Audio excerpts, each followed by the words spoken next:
Morning, everybody. I hope you guys can hear me well. Just starting waiting for Instagram. Oh, yeah, here you go. I think that should be fine. Should be live on Instagram. And we should be live on YouTube too. Yep, the first people to come in. So, welcome to another live here from the Great Barrier Reef. I'm Ehsan and I'm here to answer all your questions. So guys, welcome. I am on a Wednesday today for me because yesterday I couldn't do it. I was traveling and a lot of people already joining. That's good because I wasn't sure if Tuesday works out for most of you. Yeah, but I can see a lot of people like Sharkbait Brooks online. Some new people on here. Tiago is on, Mike is on. Mesha is on. Mesha. How are you, Mesha? How are you? So it's already starting in Australia to get a bit colder, to be honest. Here in Cairns too. So you can see we have a lot of rain right now. It's in the morning still. But yeah, that's the same thing. So it will be the time where it's more windy, where it's colder. Can't go out to the reef too often, but it's all right. I mean, a little bit of, calm time would be good too. Mike Rangel is on. Here you go. Reef Sans is on. Okay, guys. Mina is on. Mina. How was your Tuesday? I was traveling again, Matt. I was traveling again. Okay, so good morning to everybody. If anybody has a question, just shoot them now. I was traveling not for work. I was traveling for um the weekend with my family, and Linda did a free dive competition. That's why we went to Sydney, and it was really cool. I loved it. It's really good. And yeah, let's see what questions come up. I had a video out with that light. I think the light thing, this CFL bulbs that I talked about once. I was pretty good. And let's see. Okay, I can see a lot of new people. I guess that's because it's a new day. Like it's a different day than it usually is. So guys, I'll just explain to you one more time. So these lives are about you and your questions, right? So we truly believe that this is a very good way to help you with your aquarium. And whoever is watching right now, if you have any question about reef keeping, and it really doesn't matter what it is, it doesn't need to be Triton, it doesn't need to be, and sometimes it doesn't even need to be reef keeping itself. We had political questions on here too, like last time. So it is all about you guys. So we want to give you this opportunity because I think after my talks worldwide, when I have a talk somewhere, um, the best part of the talk for the people to take something home to do in their aquarium and make it better is the Q&A afterwards. So whenever there is questions and answers afterwards, there's a lot of questions, and that's helping most people. Like they come, they have a specific question, they can get rid of it, and then you can kind of, um, get a really good answer in a direct way, and that's helping a lot of our customers. So that's why we're doing this lives every week, and that's why I'm here. So when you have questions, just shoot them, right? So, and I have two questions coming up. One is Mina, and I have also one from Tiago on the Instagram one. So I'll just go for the Instagram, Mina, and I'm come back to you right away. Okay, Scott is on too. Hi, Scott. And one more thing before we go with the question from Tiago. If you are on YouTube or Facebook, I can't see you joining. So I can see a lot of people on Instagram, but I can't see anybody joining on Facebook or YouTube. So if you want me to say hi, just say hi to me first, okay? So I can see you there. Right, so let's see. Tiago Veri is asking, Ehsan, which salt you prefer on your reef? I actually do not use any salt, Tiago. I stopped that.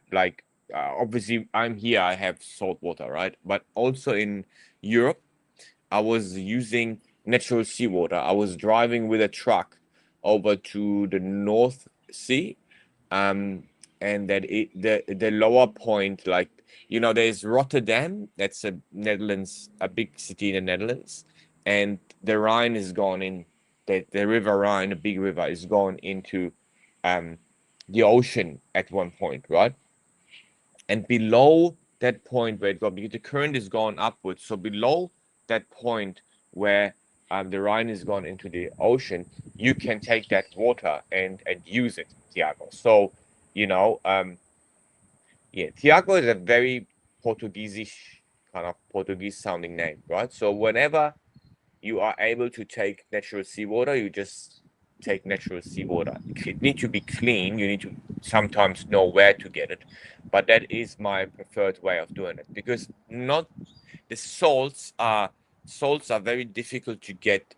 To get a really good salt is very difficult. It's actually always very pricey, and it gets more and more expensive with everything else getting expensive too, like energy costs and stuff. So you will end up, the problem is that people or companies do not want to raise their price. Obviously that will make you feel like, oh, I'll go and change my salt brand. So sadly, a lot of them will compromise on the quality, and that the problem with salt is always chemical. It's always like chemically made, right? So you need to put all the salts together, you mix them. There's so many things with salt. But if I would go with one salt, um, I I always recommend the blue bucket of Red Sea. We also recommend in Brazil the HW salt. That's not a bad salt too right now.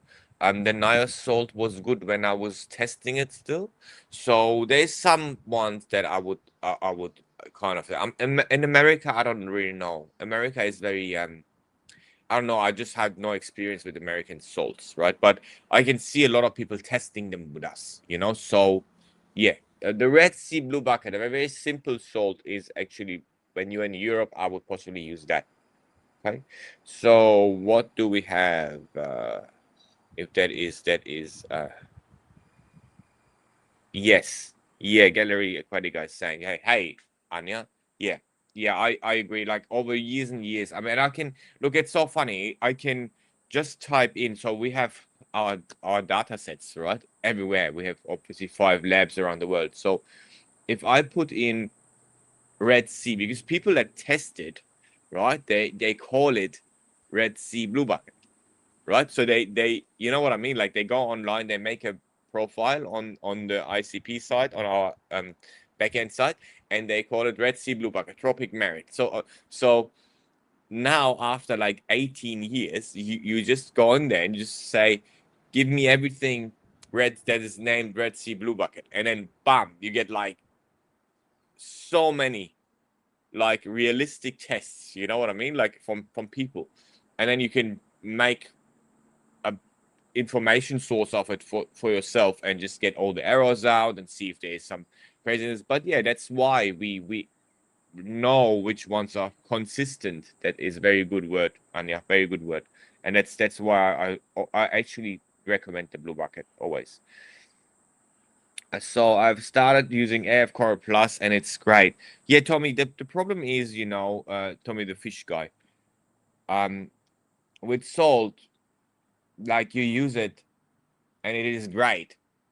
What does that mean? You know, for people it means it dissolves well, for example.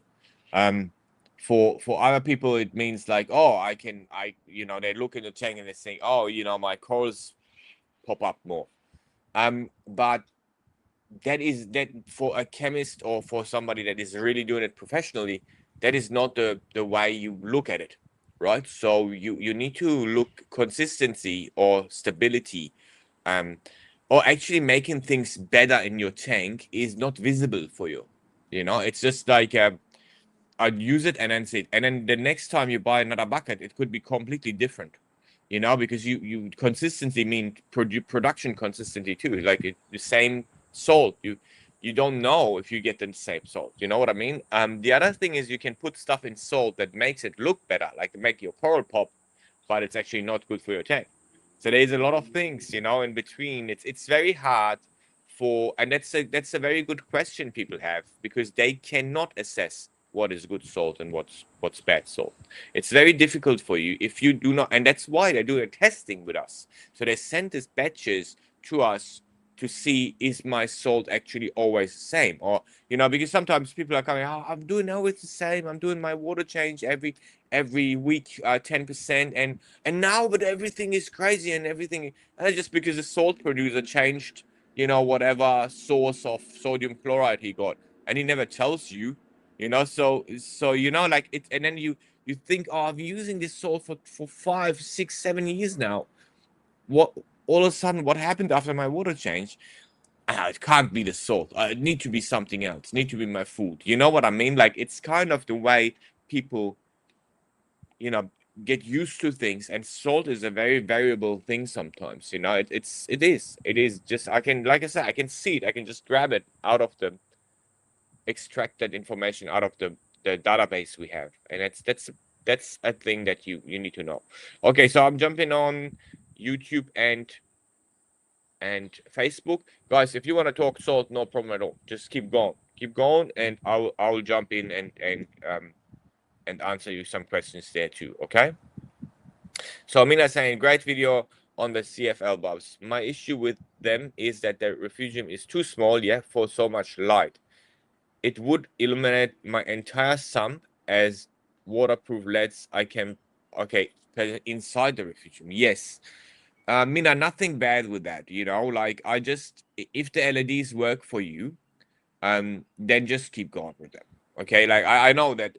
So yeah, you need to understand one thing. So I sometimes I go from the optimum, right? So because people always in the Triton method, sometimes they are and if you hear a lot of wind or something, let me know. Okay, so because it's kind of windy. I don't know, it's getting stormy here.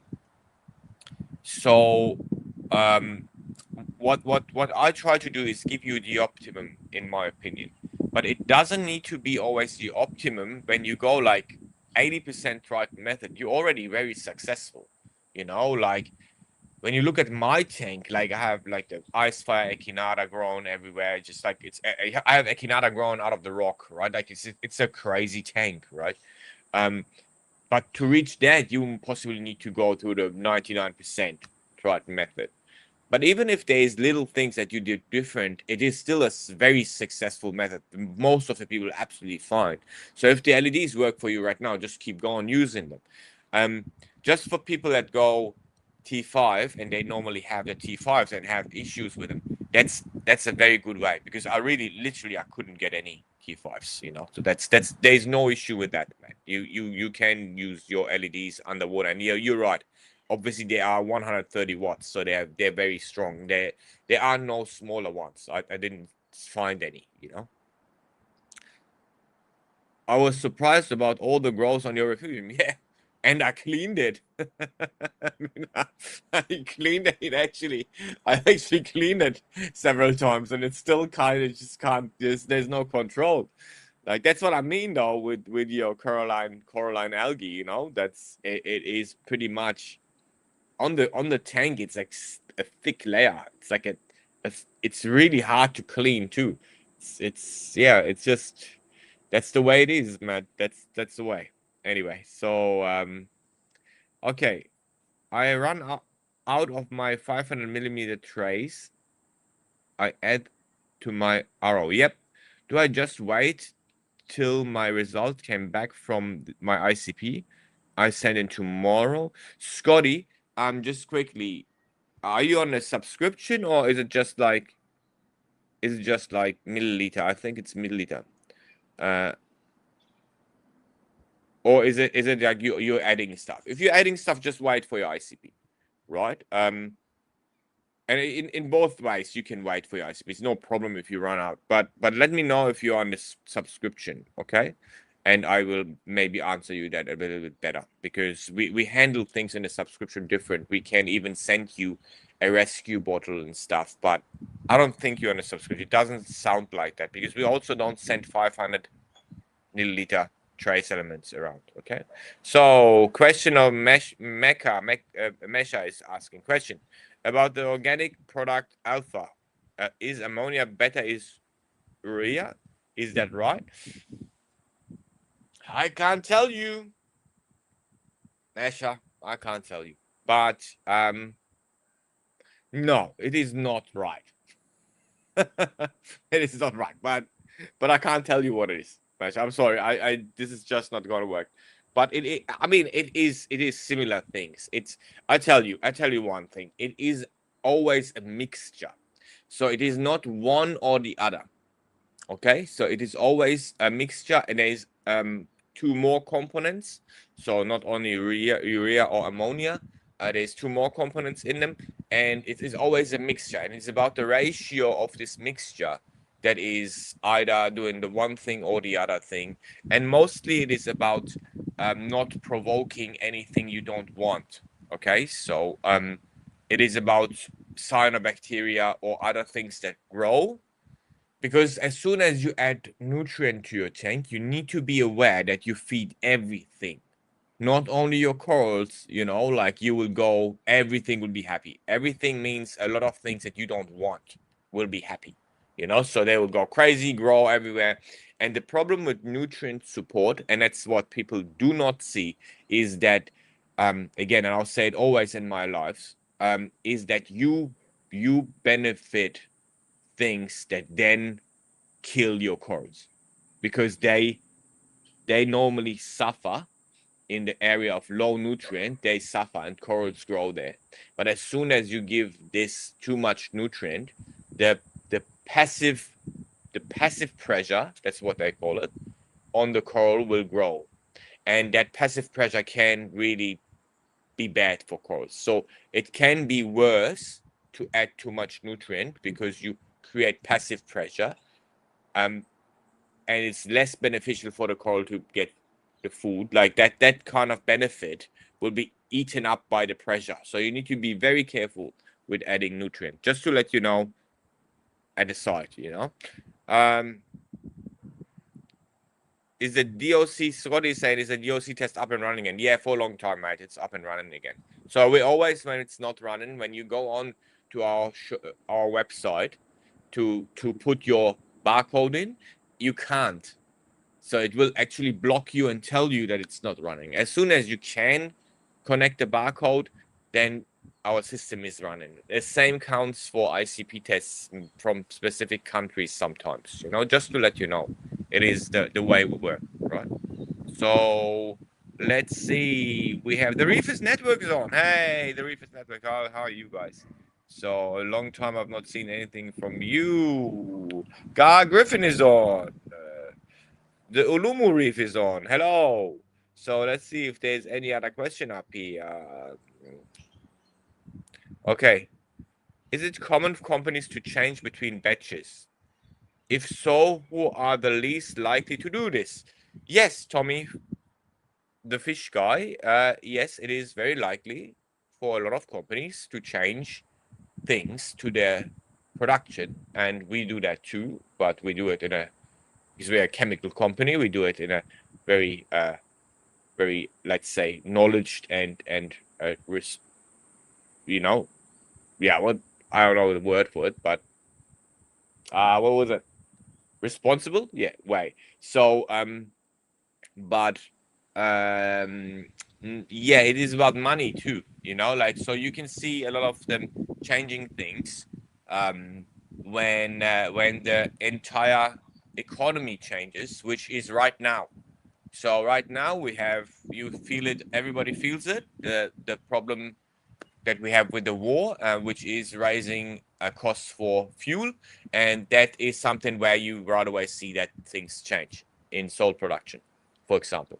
And the ones that are not doing it are often the ones that really produce the salt, because you need to know that a lot of companies actually do not produce their own salt. It is OEM, so there are a few really salt producers. I know that Nios, for example, produce their own salt, but that doesn't mean they don't change it, but they produce it, they mix it on their own, they buy salt and they mix it on their own.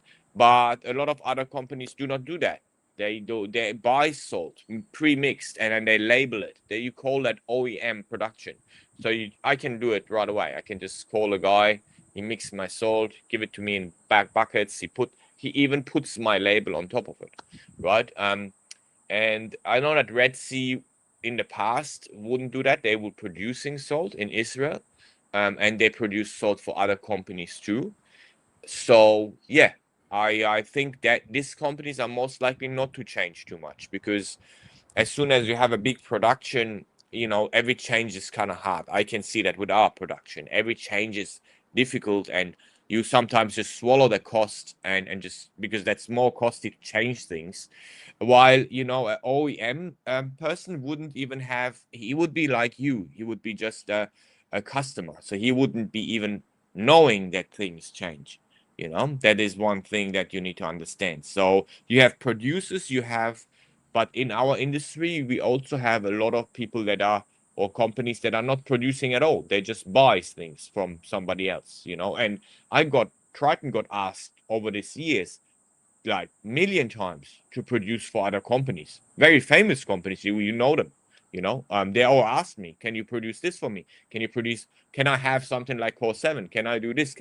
So, and they wanted me to produce it, and then they label it with their brand, right? And I didn't do that because it's not our philosophy, but it's a very normal thing. I even got asked to testing for other companies if they can have a test branded, like branded their brand, but then tested in our labs. I got a question too. So just to let you know, it's a very common thing. So, and these people would obviously not have any, you know, um, understanding of that quality stuff too. So it is very common. It is very common. Tommy the fish guy, and it is also to do with the salt itself. Producing salt means to mix a lot of salts, and I can give you, obviously, if you ask me, I can give you a right away, whoever wants to, how to mix salt, like a guide of what is inside salt, and you can mix it on your own, right? But it is like a lot of salts, and then mix them in a and then fill them in a bucket. That is producing salt. So every salt can use in Belarus, let's say, right? So then Belarus is now with Russia somehow, and they're like a team, and you know so there might be that then all of a sudden all the potassium products go more expensive in Europe, because Europe do not allow to bring them over, or there is a sanction, or what I mean. Happens, maybe people go and buy the percent from China. So all this stuff, you need to kind of realize that it doesn't need to be one. It's not one thing. Like, it's a lot of things when you go into chemical production that can change your pricing, can change your quality, and that is what makes a difference, right? So it's a lot of people asking. Sorry, I went on salt so much, but I think it's very interesting for you guys sometimes, to know in depth what's happening. Um, okay. Do you have any plan to add eating Cole's food supplement? Okay, yeah. Add core food supplements. Other brands are breaking the market with that. Okay, but yeah, Ted Reef.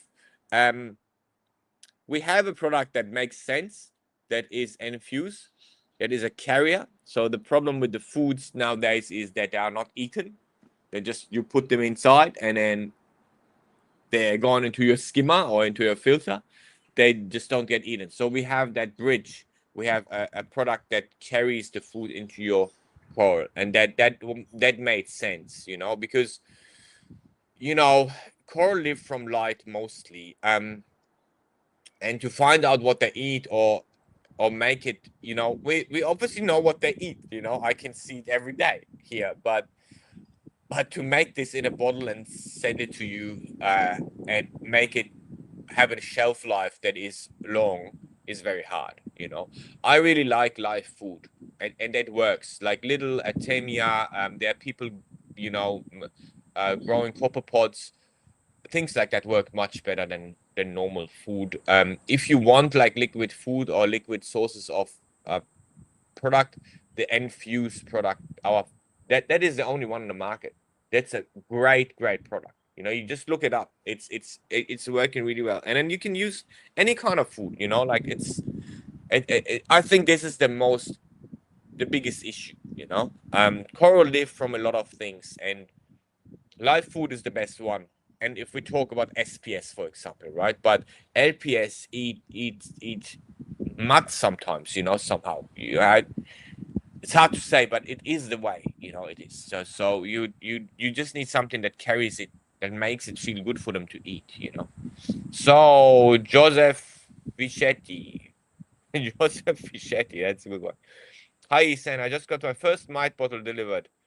When should I send back my next ICP test? Depends, Joe. It depends on where you are. Are you in Australia or in America? And it depends really where you really are based. Like if you're in Sydney or in Arkansas or in Florida or where, you know, like it's really important for us to know these two things. But you can ask. You know, you as a subscription customer, you have Julian and the team are very quick with answering you these things, and you can just ask them right away, and they come back to you and tell you right away, no problem. Okay, so we normally, because we it is like that. From some places like Florida, it takes longer to test it, to send the test back. So Julian went and had a look, and actually analyzed the shipping times from our customers, so he knows when to tell you in Florida, let's say, to send it. While if you're in Los Angeles, it's just one day, you know, like so. That's kind of the logic behind it. So if you would tell us and send an email to Julian and or to to the support team and ask that question, I'm a subscription customer, and then exactly the same, they'll answer you right away and let you know. I really need to know and give them this information where you are at, from where are you sending it, you know. So Gloria and Louise, how are you, my American Southern American friends? Accra, Louise, I'm coming soon. I'm coming soon. Prepare the horchata. Prepare the horchata. That's cool. Okay, so yeah, Adelaide. All right. Yeah, I guess it would be good maybe to send it a bit earlier, mate. But like I say, just send an email, bro. Julian will be able to help you a bit better. Yeah, like I mean, you know what I'm talking about. I mean, in Australia, shipping this stuff. But it's also, if you ship it express, you have the choice here in Australia. In America, we have the shipping included kind of in there. In Australia, we don't, because it's very different shipping wise. People sometimes need to ship it express because you ship it from somewhere like in the outback. It will never reach us. So it just takes too long if you're not shipping it express. So just ask Jules quickly, mate. That's the best way to do it. Okay. Really good name, though. Really good name. Okay. On Joseph Fischetti. So Neptune is on three port. Okay. Well, yeah, sure. Who are you asking? Are you asking Louise, Gloria? Will we see you at Rep Orlando again? Or are you asking me? Because I'll be there all the time. I'm not sure about Louise though. I'm not sure. but it's an I'll definitely be there. I'll bring in the whole family, Gloria. I'll bring the whole family, just to let you know. So who else is there? Welcome back. So Meshach. Okay, so let's have a look at what other. Yeah. But if you will be there, I expect 8 liters. Eight. That's at least 2 gallon of horchata. You got it? And you need to smuggle it in my room, under my bed, so my wife doesn't know. And I hope you're prepared for this, because I know you're good.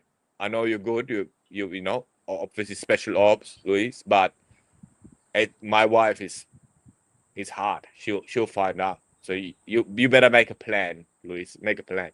So I just gone. I'm happy to see all of them again. It's going to be good.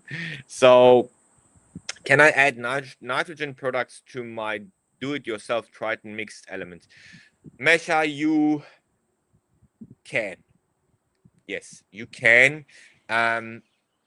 It is not as safe. So if you would wait a little bit, we're just updating the mixed bottle thing so you can mix the true bottle that we have in the subscription kind of on your own. That would be better. Okay, so if you would wait or dose it separate, I would feel better. Yeah. Because there's a lot of things about amounts that are in your mix and I don't know them. In general, it is okay, but I possibly wouldn't do it now. And that opportunity you have when you have two bottles, then it's much easier for me to answer that question. Okay, so and we're working on it. We're working on it. Okay, so welcome back. Thank you. I just mixed myself. I just mix. I just mixed myself. I'm in the UK. Yeah. So yeah, don't worry. Wait for Scotty. Wait for your test to come back. Wait for your test to come back. Then you mix it again. There's no issue there. Okay. So don't do that. Don't do don't keep going. That's not good. Okay. So Fatih, du bist der Beste, mein Lieber. Grüße aus Stuttgart. Aus Stuttgart. Und bitte mach wieder deinen Laden wie in Düsseldorf auf. All right. There's somebody that knows me from the past, Fatih, and he says I should open a shop again. That's like in Düsseldorf in the past. Reef Elvis Presley. Yeah. Okay, so Mesha is saying, let's see what Instagram is doing. Instagram, right? Okay. Yep.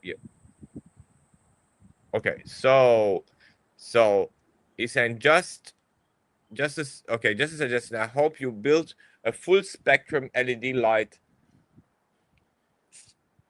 specifically for full Triton method, refugium and refugium. And I know you can do it because you're building a LED light. You built a LED light before. Yeah, Mesh, I could do it. I very, very much could do it.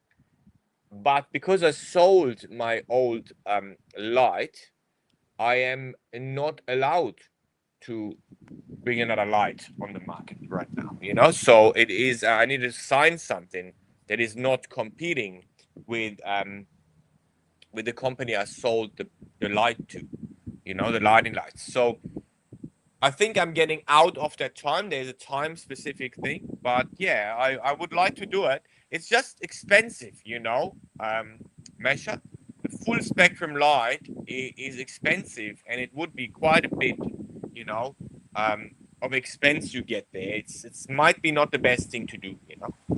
So I'm getting a little bit of rain here. Let's move it a little bit. Move it. Move it. All right, I'll just move this here. So I'll be on this side if my computer doesn't get wet. So I think we should be still good on the thing. Yeah, that's good. All right. So can I add my SCP and my NDoc test in the same package to the same address, or do they need to be separate packages? No, you can do that, Scotty. You're in the UK. You can do that. They will be separated in the lab, and then one will be shipped to Germany because NDoc is in Germany. But you can do that. No issue there. Okay, just add them to the same box. It makes more sense. It's cheaper to just send it together. Okay. Okay. Is there any risk to using calcium carbonate as a flocculant to help remove microparticles in the water column? No. The boy known as fish. I've seen a lot of people do that. I have seen some problems with zeolite. That's not a really good thing. Like, you know, the coral snow that you possibly in the past, that was something that they called it like that. There was zeolite powder. But calcium carbonate powder is all right to use. You know, the only problem you have, you need to understand that, is that you could it's not a really good flocculant, but if it does that, then that particles, whatever it is, will be left in your tank. They will be not skimmed out or something. Normally they will sit in the sand somewhere, and whatever it is, it can get free again, right? Freed up again. But on the other side, it is also something that could get into your corals. So with the zeolite, it was a problem that the corals actually would eat it. And let's say you had a lot of tin in the tank, then that it would kind of collect that whole tin, the zeolite powder, and then go right, bring that tin right into the coral, because the coral eats the particle, and then you have a problem, So you just need to have an eye on that. So I wouldn't use it too often, and I know better ways to get your water very clean, So up on you, but it is definitely not a, if it's clean product, if it's a very clean product, like a pharmaceutical grade or food. I wouldn't do food. I would do pharmaceutical grade in that case, at least. Then you should be okay, to use it. I wouldn't use it that often, because it actually makes your water more cloudy first, and then after a while it's getting better. Okay, what are the chances of my Hannah Alk checker being bad? I got new reagents, just trying to figure out what might be the issue. What test kit would you recommend for ALK? So alkalinity with the HANA checker, there is a issue that you could have, because it's a light measurement, David. So everything that inhibits that light to be passing through that glass, like a scratch, already changes your measurement, right? So it is not, mostly it's not the reagents. It's most likely the transmission of that light. And a HANA checker is obviously very cheap little thing. So a lot of things with the LED in there or something could be wrong, and you know, sadly it is the way it is. I recommend to use the most simple test, David. It's a droplet test. You can buy Sarah, or even GBL, like really cheap ones, and it's the ones I use still since I'm born. I'm using these tests, right? And this is just 5 mil or 10 mil into the vial, and then you say 1, 2, 3, 4, 5, change color, 5 DKH. That's my alkalinity. You know what I mean? They are the best. And if you double the liquid, you have double the precision, because you go 10 droplets would be 10 drops would be 5 DKH. And I feel these ones are still the best ones you can use. I'm not using the Hannah one for that. That is really the best one. It is a chemical reaction that works always spot on. That's the ones that I would use. Very simple, very easy to do, very quick. Use that, David. Use that. Okay, so the Hannah Alk checker region has been coming in bad. Louise is saying that I stopped using it. Well, maybe similar to what I said. So I'm not using that thing. All right, but good to know. Good to know. Okay, so Getaway, when is your next planned trip on the GBR, and what are you investigating? So, Anya, I'm right now. It's really bad because we're just out of season, so we do not plan these trips right now, because we can't. We literally can't very well plan them anyway. So that's why we have our own boat, So with the boat, it's very easy for us to, when the weather turns right, when the water conditions are good, to just hit out, right? And I did that with Linda and the boys, and just went out for coral spawning, for example, right? So there's specific times we need to go out, and we try to find a good window, because working on the boat is very much harder if you have bad conditions, and our work is nearly impossible. Like, we can't send anybody in, or the current is too strong, then our drones won't work. Our cameras won't work that we drop in because they're just gone crazy, you know. So yeah, good weather. It's a good weather kind of thing because you get way more productive when you're in good weather. Right now, I have a long-term thing that I'm doing, and I can't talk about it because it will get a patent on top of it. That's something that we do here at the Reef, and it is long-term. So we're doing it now for last 4 years, I would say. That is mostly what we try to kind of aim for because it's ending into a product, and we already also have the possibility to patent it. Um, and it's great. It is next level, right? So that's crazy, but that is kind of main thing. There is another project that I'm doing for food, like you know, there was a question here, what's kind of the best food for corals, and you know what can we do there, and that is about how the changes, for example, in the water, how it changed over the year, the particular food for the coral, and actually where, because we obviously have different habitats, you know. So we're doing this stuff. There's a lot of other little things that we do from time to time if the kind of weather is good, but yeah, mainly the long-term project is the main one, to be honest, and like sadly I can't talk about it. As soon as I have secured the patent, I will talk a lot about it, you know, but right now it's in the making. So yeah, I think the food one is pretty good too because we will use AI for that soon. So we make little pictures of the water, you know, and then we try to get the AI to count what different, you know, things it sees. Like, is it, you know, phytoplankton or zooplankton? What type of zooplankton? We try to kind of get a head around. We have a programmer, obviously, Dida, gets his head around how the graphical component of AI would be able to do that. But yeah, just some things, I don't know. Some of them might be sounding a bit boring. I'm not going to tell you about them, but they're pretty interesting too. So yeah, that we do not really plan the trips though. So that is the problem. So when you coming over, it might be a really good time. So we can hit out and I'll show you some stuff.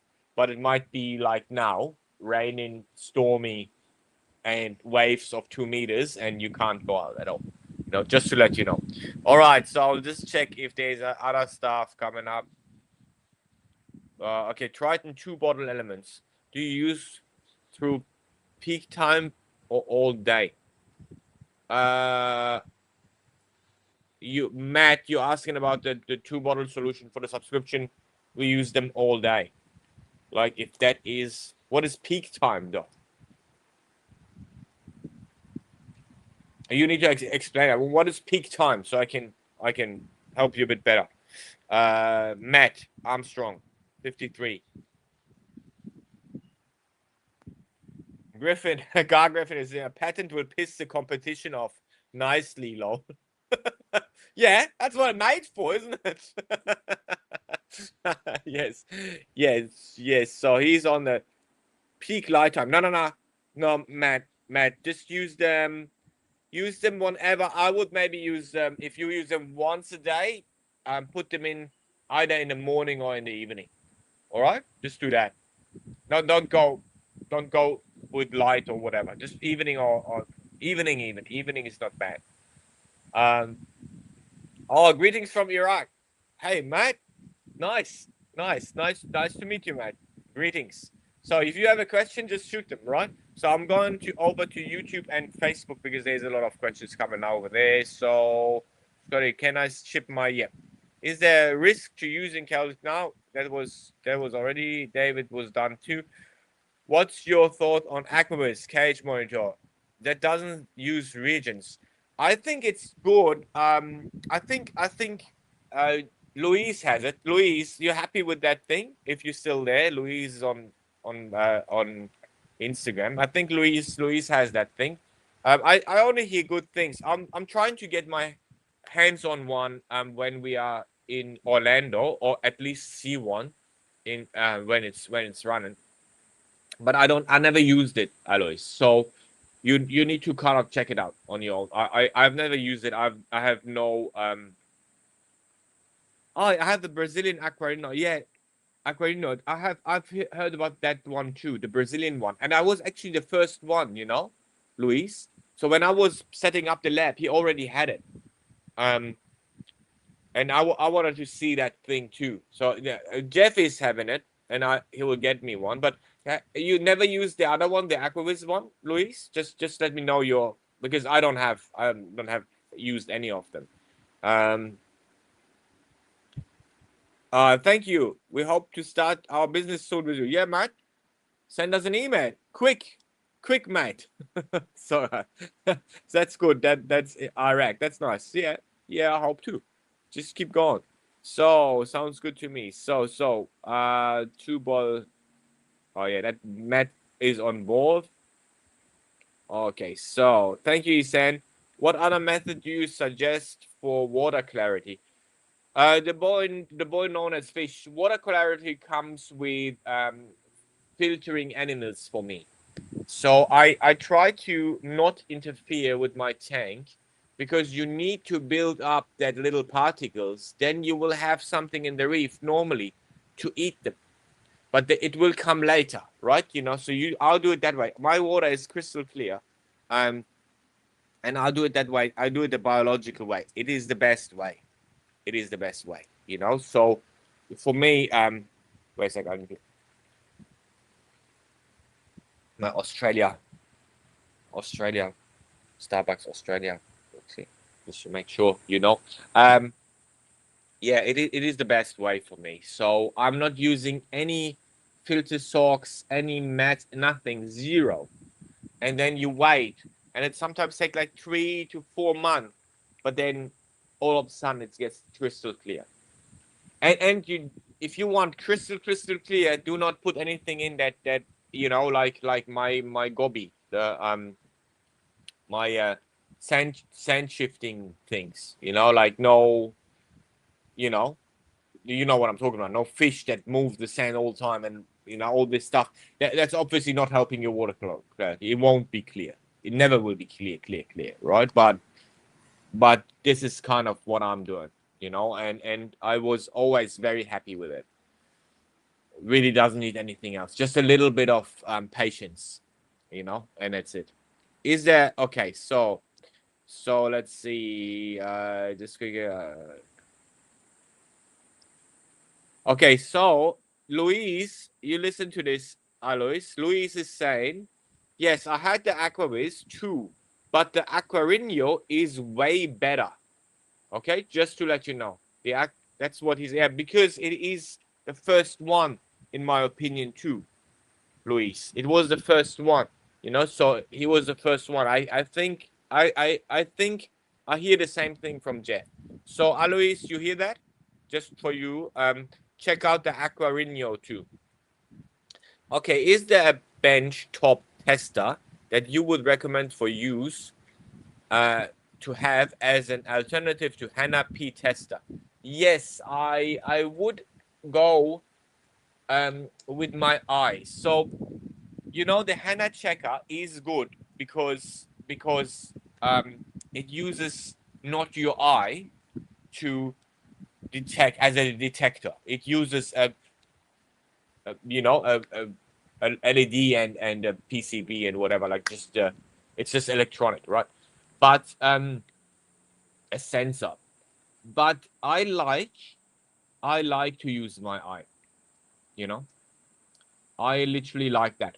So I like simple droplet tests. They work for a lot of people, um, and you can rebuy them. They're cheap, and have one that is like every 3 months fresh, and that works really well in my opinion. And Saliford was always a good one. It's very simple, very cheap, but it's working.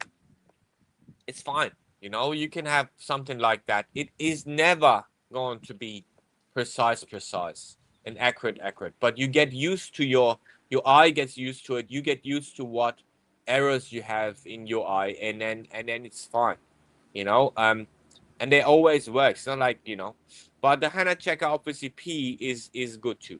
You know, so no, there's no bench top tester I can recommend. I think small scratches affect the header measurement. I've gotten new curvettes that come with small scratches for the fact from the factory. Keeping them very clean and transparent is a lot of work. Yeah, I know. It's because you measure the light, you know.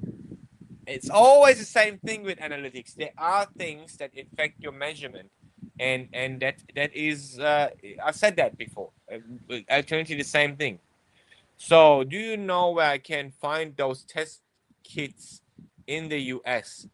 Uh, yeah, David, you should be able to find Cellifer test kits in the US. I don't know exactly where, but I can ask. I can ask Joe. You can ask Joe. She should know. But yeah, you should be like those test kits. You talking about what I talked about right now, like the Cellifer ones, or it's droplet test kits, simple droplet test. Look, when I'm in Orlando, I'll check around with you and we'll find one that is good for you. And no problem. I'll see you in Orlando anyway, isn't it? So I'll just let's do that. It's much easier. Go and have breakfast together, bro. Much easier. So I have the Aquavis. Scotty is saying I have the Aquavis since September and all good up to now. Okay, that sounds good to me too. Uh okay, and what are the names again? David, let's do this. I'll probably send you the email that you sent me. I got it. I'll probably send you some of that information too. Okay, I've taken off my roller mat and noticed a big improvement from my Acropora. Yes, Scotty. That's what I always say. That's what I always say. I'm not saying it for, you know, it's so make you more successful. That's the way I work. Like I never used anything like that. Like I'm not into it. I don't like to take the food away from my Aquapro. That's what it is, and it works. So the industry seems to be moving to a different pH out testers.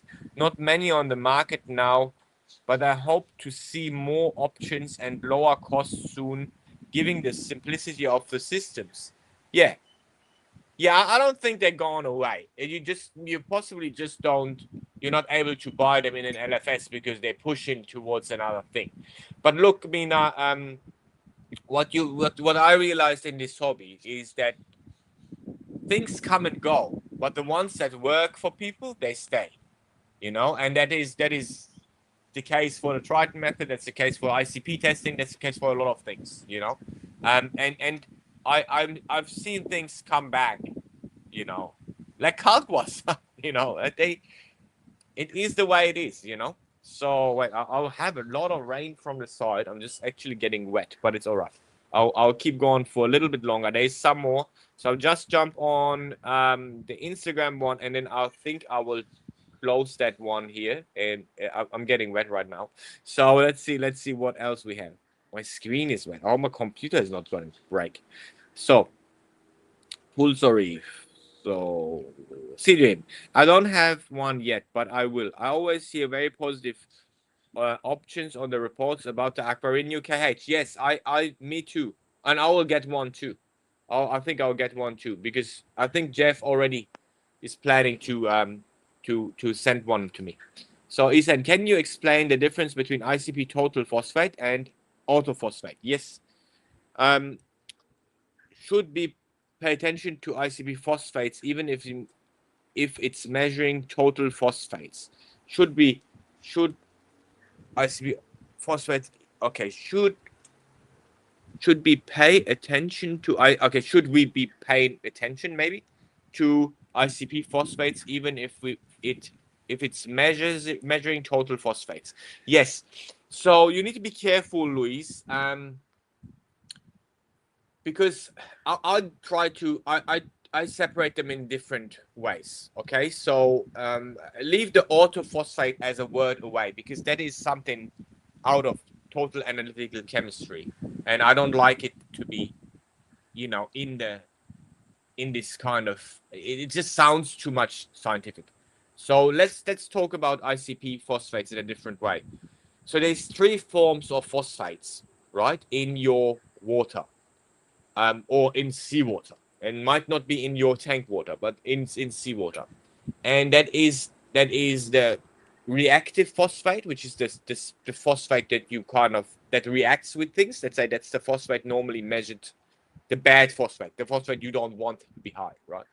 Then there is the organic phosphate, which is a phosphate bound to a bigger organic molecule, which is, this one is not measurable for you, right? Let's say.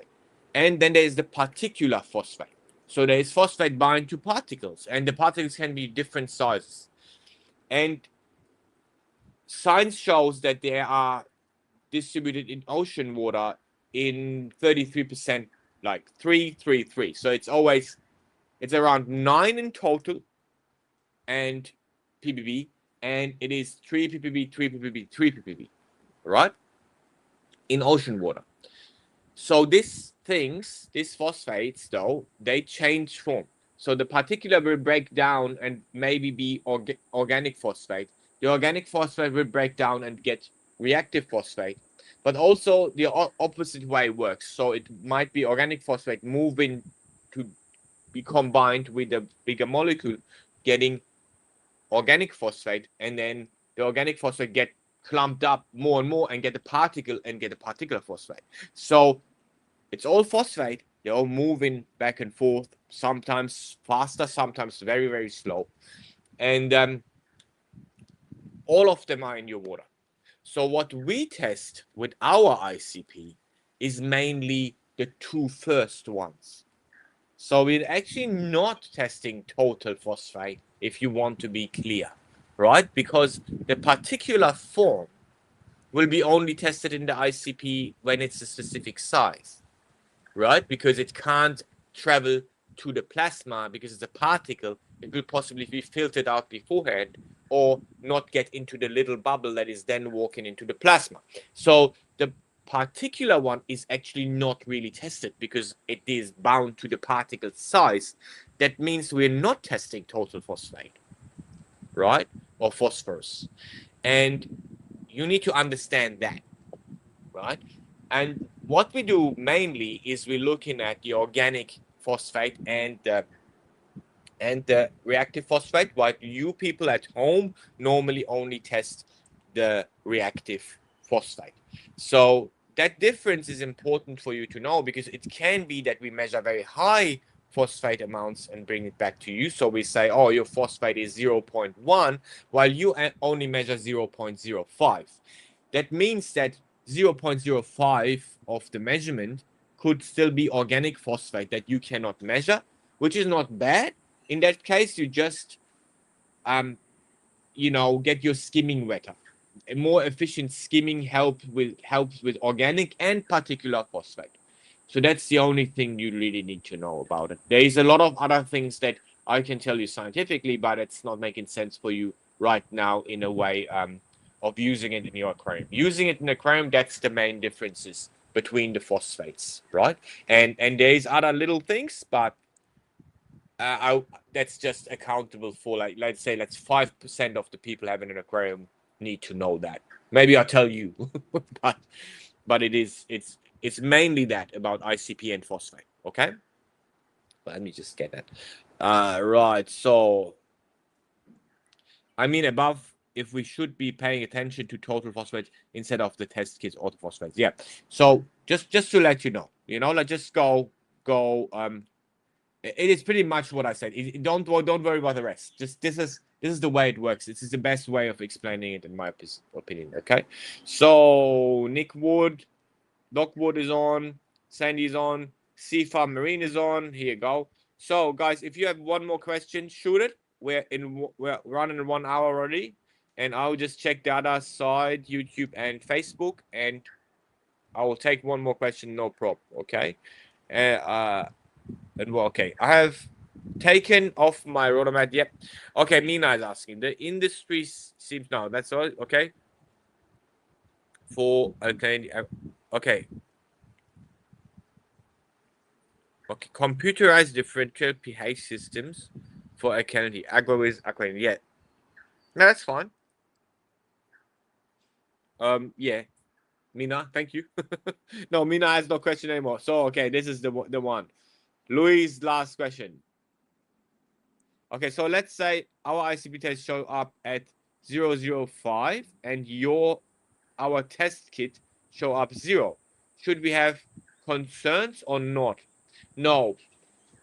Okay, so I wouldn't have concerns if the ICP test shows something, right?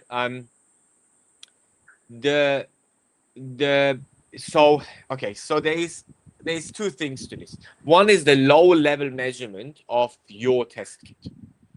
Okay, this is literally what you're saying right now is nothing to do with if it's total or you know, orthophosphate or whatever, right? So what you're describing is measuring phosphorus low, very, very low. Okay, and that is hard for a ICP machine, but that is way harder for you with a handheld $5 system. It is just not working that easily. So what you're probably experiencing measuring 0 and the ICP comes back 0.05, which is still high, like you should be able to detect something with your henna, but still in that area the henna is, or any kind of system is very, very prone to error. And that means that you might not get a LOD that is good enough and it shows you 0. That's the thing it is. In that case, Killer, in that case, Luis. So when you're measuring on your own and you measure like 0.05, but then your ICP comes back 2, right? That is the difference between the organic and stuff. But in this case, it's more likely to be the error of your measuring system, of the one that you use, because it can't detect the low amounts of phosphate. That is very likely. And then the one little scratch is enough for a light working with light system, for example. You know what I'm talking about, Louis. So it is this example you gave me is different. It would be most likely another issue than the organic and the not organic or the reactive phosphate. Okay, just to let you know. But again, you see there is more behind these things. There is more to understand, especially from this perspective of practical usability of ICP or these test kits, and you just can't study it. You need to understand the mechanics and the real usage of them, and I know you understand that because you were in a job that is very practical too, that is not something you can explain to people, anyway. Okay, guys, I would go for one more question. The rain stopped. You have one more question, I go for it. Otherwise, I'll wrap this up and I will go. So we need to test for all nutrition is important. We need to test. Yep. Luis, yes. Yeah, it would be great. It would be. Listen, there's so many things. But I think for now, I think people need to start. You need to differentiate with the hobbyists right now. And we need to be realistic about it. Some people have a lot of time for doing this hobby and spending and thinking and learning about a lot of things, but a lot of people do not have the time. They are not in the hobby for learning about chemistry, or testing a lot. So we should make it easier. That is the main thing, and that's what I'm working on right now. So I'm very, very happy there are people that want to listen to all the craziness that I'm doing and all the understand the chemistry behind it, and I can talk about it for 5 hours. I'm happy about that. But realistically, my job is to not do that and make it very simple and successful for people. That is a big difference for me in my job and what I like to it. I like to give you all the understanding. I like to give people the background of it, but for a lot of people it's just too much. They just don't want it, and they want me to do other things, and I like to do the other things too. It's not like I don't like them, but what I want to tell you. Like, I enjoy this kind of communication, but the helpful part is often when I say, listen, do this, and that's what people want, and then I can explain it, but sometimes people don't want the explanation. They just want me to tell what to do. That's good. Okay, so, and then last one, Scotty is saying, what's your thoughts of using ozone? I do not like it, Scotty. Ozone is very effective, but it kills everything. It actually, if you overdo it, it makes people have headaches at home. You know, it's pretty harsh. So you use that. A lot of people in like public aquariums use ozone, um, which is okay. Like, I mean, they have a big ozone reactor and stuff like that. But then it causes problems with the bromide in the water, and it gets toxic. The bromide gets toxic. The toxic form can get a toxic form, um, and so they don't have bromide in their salt.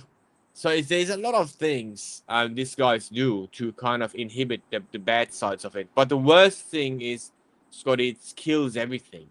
It is worse than any filter mat and stuff. Like, it kills it. It creates a lot of detritus. It for sure kills everything. So your fish get not sick or something, but your corals won't have live food.